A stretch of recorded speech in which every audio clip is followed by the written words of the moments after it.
तो फिल्म की शुरुआत होती है एक खूबसूरत लड़की अमेलिया से। उसके पास ट्विन बच्चे थे जिन दोनों के ही दूध में वो अजीब सा सिरम मिलाती है और दोनों को पिला देती है। इसी दौरान हमें एक कपल को दिखाया जाता है जो अमेलिया के घर के बाहर था। आदमी चुपके से अमेलिया के घर के अंदर घुसता है और एक बच्चे को उठाकर जल्दी से अपनी गाड़ी में अपनी वाइफ के पास छोड़ाता है। इससे पहले कि वो दूसरे भी बच्चे को किडनैप कर पाता, अमेलिया उसे देख लेती है और उसके पीछे भागने लग जाती है और आखिर अपना दूसरा बच्चा बचा लेती है। लेकिन वो कपल एक बच्चा लेकर फिर भी भाग जाता है। कुछ देर बाद हम उस बच्चे को सड़क के किनारे पर देखते हैं। समझ आ जाता है कि कपल ने ये बच्चा अपने लिए किडनैप नहीं किया था, बल्कि इस बच्चे को किडनैप करने के पीछे उनकी कोई और सोच थी। फिर सालों गुजर जाते हैं और हमें एक जवान लड़की एडवर्ड को दिखाया जाता है। ये वही बच्चा था जिसे वो लोग सड़क पर छोड़ गए थे। एडवर्ड अपनी जिंदगी में खुश था अपनी वाइफ राइली के साथ, लेकिन उसके बावजूद उसे ये सोच हमेशा सताती थी कि उसके पेरेंट्स कौन और कहाँ होंगे, क्या जिंदा भी हैं वो उनके बारे में जानना चाहता था। राइली को उसकी इस सोच के बारे में पता था, इसीलिए अपनी एनिवर्सरी पर वो एडवर्ड को डीएनए टेस्ट किट देती है। ये किट उसे उसके पेरेंट्स के बारे में बता सकती थी। प्रोसेस में कुछ टाइम लेना था, इसीलिए एडवर्ड सो जाता है और सुबह जब उठता है तो खुशी से ये पागल होने वाला होता है, क्योंकि ये किट काम कर गई थी। उसे इस किट के सिस्टम के जरिए अपने भाई का पता चल गया था। जैसे ही उसे ये बात पता चलती है, उसे वॉशरूम में एक अजीब सा साया दिखाई देता है। वो डर जाता है, लेकिन फिर अपने पर काबू पाते हुए घर से बाहर आ जाता है और ये बड़ी खुशखबरी राइली को बताता है। वो राइली को ये भी बताता है कि मैंने उस लड़के से कांटेक्ट भी किया था। मुझे पता चला है कि वो मेरा ट्विन ब्रदर है जिसका नाम मैनुअल है। मैनुअल ने उसे बताया था कि मॉम हमेशा बताती थी कि तुम्हारे भाई को किडनैप कर लिया गया था। एडवर्ड वही था। ये सब बताते हुए वो राइली को इतना ज्यादा एक्साइटेड था कि उसे कुछ समझ नहीं आ रही थी वो आगे क्या करे। वो राइली से मशवरा लिए बगैर अपना फैसला सुना देता है कि हम दोनों मेरी फैमिली से मिलने के लिए जाएंगे। उसकी फैमिली पुर्तगाल में रहती थी। ये लोग पुर्तगाल के लिए निकल जाते हैं और जब ये लोग एडवर्ड के घर के पास ही होते हैं तो इन्हें उस घर का रास्ता नहीं मिलता। राइली उतरकर आसपास के लोगों से जब इस एड्रेस के बारे में पता करती है तो बूढ़ा आदमी इस एड्रेस को देखकर शॉक रह जाता है और डरते हुए इन दोनों को वापस जाने को कहता है। वो इन्हें वार्न कर रहा था कि वहां मत जाना, पर ये दोनों बात नहीं सुनते और उनके समझाए एड्रेस के जरिए उस घर पर पहुंच जाते हैं। ये एक बहुत बड़ा सा विला था। यहाँ जाते ही सबसे पहले उससे मैनुअल मिलने के लिए आता है। मैनुअल और एडवर्ड बिल्कुल एक जैसे दिख रहे थे और ये देखते हुए एडवर्ड का सारा शक यकीन में बदल गया कि वो दोनों भाई हैं। मैनुअल एडवर्ड को जोर से गले लगाता है और उसे घर के अंदर ले आता है। ये घर अंदर से बहुत बड़ा, बहुत खूबसूरत था और इस घर के अंदर बहुत ही एक्सपेंसिव पेंटिंग्स भी लगी हुई थी। एडवर्ड अपनी मॉम के एक पोर्ट्रेट के पास रुक जाता है और राइली उनकी ब्यूटी की तारीफ करती है। मैनुअल इन्हें अपनी ग्रैंडमदर की पेंटिंग भी दिखाता है। मैनुअल बताता है कि ये दुनिया के फेमस तरीन पेंटर ने बनाई है और इस बात से साफ जाहिर था कि ये फैमिली बहुत ज्यादा अमीर थी। एडवर्ड का तो आते ही यहाँ पर दिल लग गया था, ऐसे जैसे वो हमेशा से ही यहाँ पर रहता हो। हालांकि अभी तक वो अपनी मॉम से नहीं मिला था।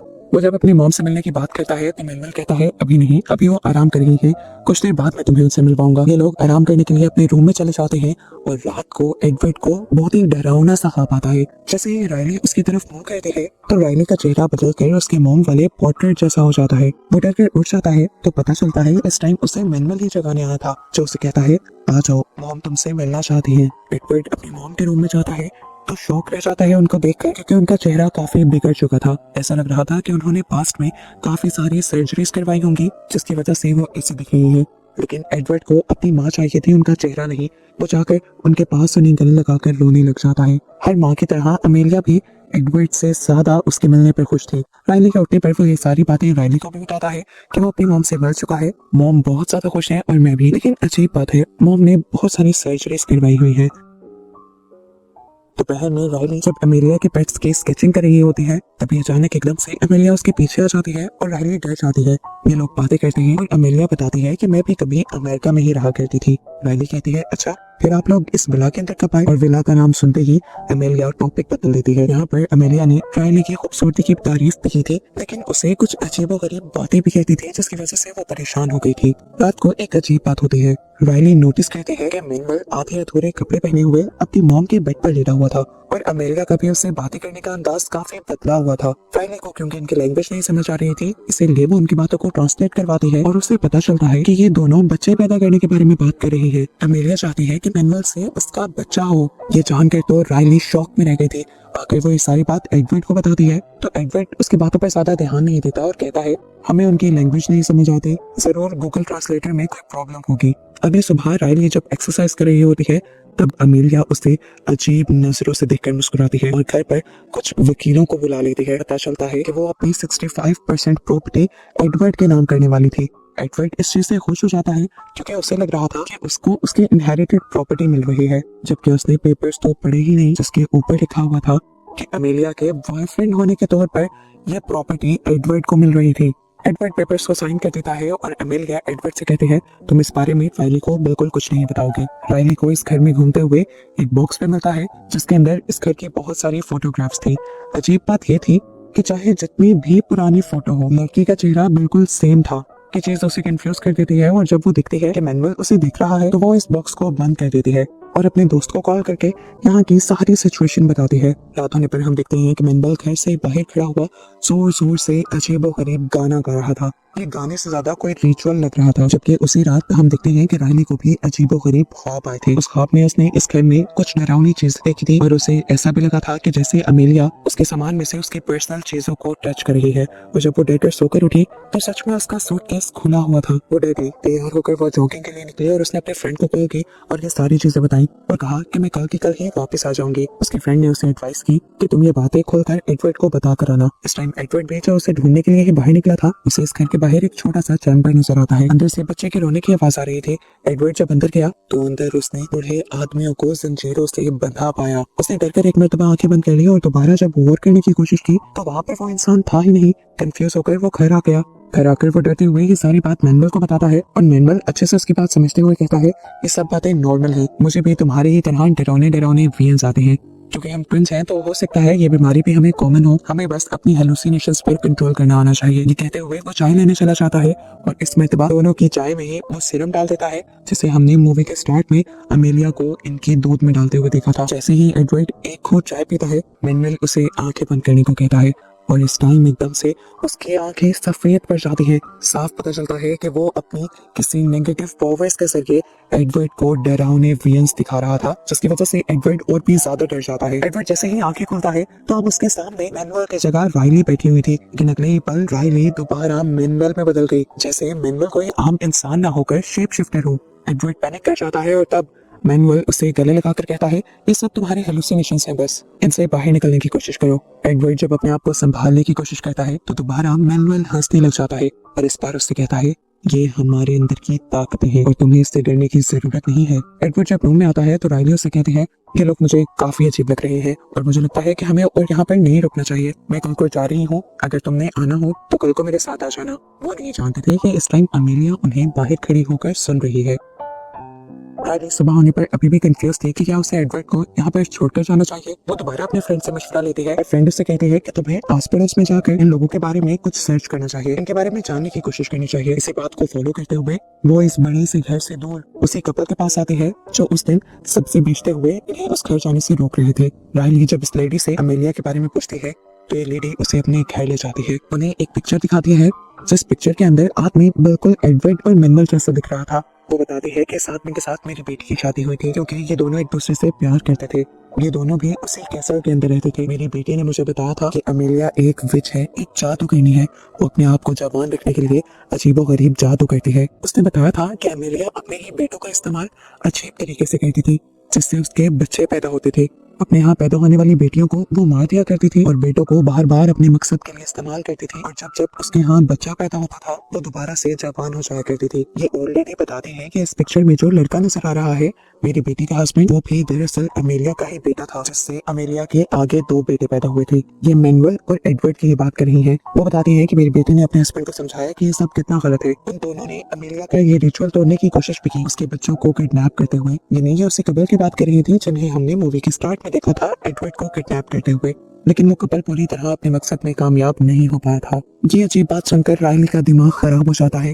वो फौरन सोचती है कि उसे एडवर्ड को लेकर यहाँ से दूर चले जाना है, लेकिन वो जब घर वापस आती है तो देखती है कि अमेलिया अपने दोनों ही बेटों के साथ बहुत ही मजे से पार्टी कर रही थी और वो इस पार्टी के अंदर राइली को भी इनवाइट करती है, लेकिन राइली नहीं आती। राइली का इनकार सुनकर अमेलिया एक्टिंग करने लग जाती है और रोते हुए कहती है कि तुम तो मेरे बेटे को मुझसे दूर ले जाना चाहती हो। ये सारा ड्रामा देखकर राइली को और गुस्सा आ जाता है और वो यहाँ से जाने का फैसला कर लेती है अभी और इसी का। लेकिन जब वो बाहर जाकर गाड़ी देखती है तो उसकी गाड़ी को एक घड़ी के अंदर ब्लॉक कर दिया गया था। ये जरूर मैनुअल ने किया था। उससे गाड़ी निकलती नहीं तो वो वापस कैसल में आती है। इस दौरान एडवर्ड उसका पीछा कर रहा था, उसे समझाने की कोशिश कर रहा था। वो एडवर्ड को कहती है, तुम्हें मेरी बात समझ नहीं ना आई थी जब मैंने बताया था कि इस फैमिली में कुछ अजीब है। आओ आज मैं तुम्हें सबूत भी देती हूँ। वो जब उसे उस बुरी लेडी से मिलवाने के लिए उसके घर पर लाती है तो देखती है कि अब वो घर बिल्कुल खाली था। वो विंडो से इस घर के अंदर घुस जाती है और यहाँ पर उसे सिर्फ पिक्चर से मिलती है, जिसे वो एडवर्ड को दिखाते हुए उसे सारी कहानी समझाती है कि असल में उन लोगों के साथ हो क्या रहा था। एडवर्ड तो ये सारी बातें मानने को तैयार ही नहीं था। उसका दिमाग खराब हो जाता है। वो उसे समझाते समझाते घर भी आ जाती है और इतने में ही मैनुअल उनके पास आता है। मैनुअल को देखकर राइली बस इतना ही बोलती है कि मेरी कार। मैनुअल उसे कह देता है, हाँ मैंने वहां से निकाल दी है। राइली जाकर अपनी कार में बैठ जाती है क्योंकि वो काफी दुखी थी कि एडवर्ड इतने सालों के साथ के बावजूद भी उसकी बात नहीं मान रहा था। वो अपनी फैमिली को सपोर्ट कर रहा था जिससे वो कल मिला था। यहाँ एडवर्ड भी अब सीधा अपनी मॉम के पास चला जाता है पर एमिलिया उसे देखकर ऐसे एक्सप्रेशंस देती है जैसे उसने पता नहीं क्या पा लिया हो।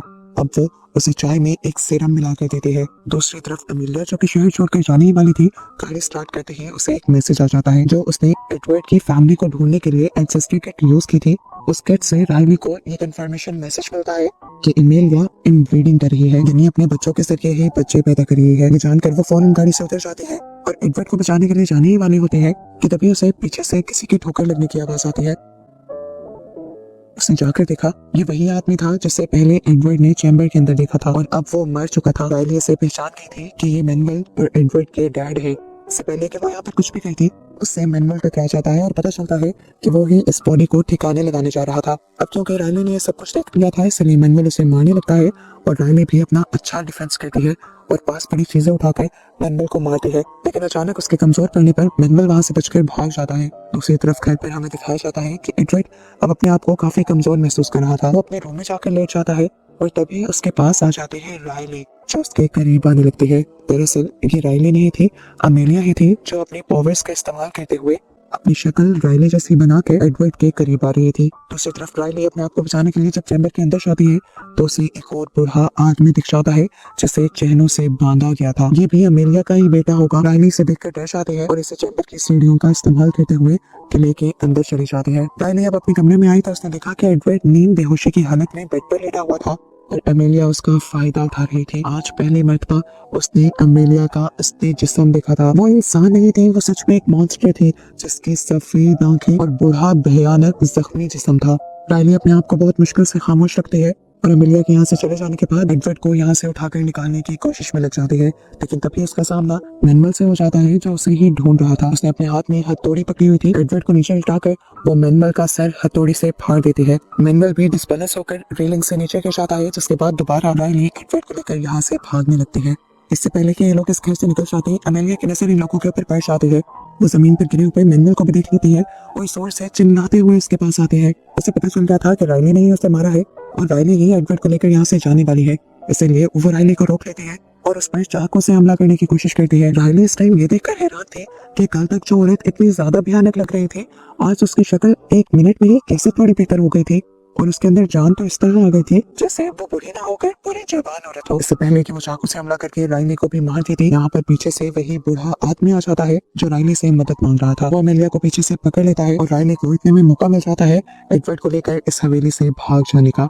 इतनी देर तक वो आदमी अपनी पूरी ताकत के साथ अमेलिया को पकड़े रखता है जिसके बाद अमेलिया गुस्से में आकर उसे ही स्टैब कर करके मार देती है। इसके बाद अमेलिया मैनुअल को जगाने की कोशिश में लग जाती है जिसके बाद सीन कट होता है और हमें कुछ अर्से बाद का सीन दिखाया जाता है। अमेलिया दोबारा से जवान हो चुकी थी, उसके पास अब एक बेटा भी था और वो अपने घर पर मैनुअल के साथ एंजॉय कर रही थी। असल में उसका मकसद पूरा हो गया था। उसके इस रिचुअल से उसकी जवानी लौट आई थी, उसका ये साइकिल ब्रेक नहीं हुआ था। यहाँ पर एक ट्विस्ट ये भी पता चलता है कि उस इंसेस्टर किट के अंदर अमेलिया ने ही मैनुअल का डीएनए दिया था क्योंकि वो असल में एडवर्ड को ढूंढना चाहती थी क्योंकि मैनुअल उसके काम का नहीं था, उसे बच्चा नहीं दे सकता था और ये काम वो जानते थे कि एडवर्ड कर पाएगा। एडवर्ड का यहाँ आना वो सब सोचना सारा ही अमेलिया का प्लान था और वो फाइनली अब अपने प्लान में कामयाब भी हो चुकी थी। अब उसके पास क्योंकि एक नया लड़का आ चुका है तो वो इसके जरिए भी वही साइकिल चलाएगी जो वो पहले चलाती आ रही है और बस यही सब दिखाते हुए ये मूवी यहाँ खत्म हो जाती है।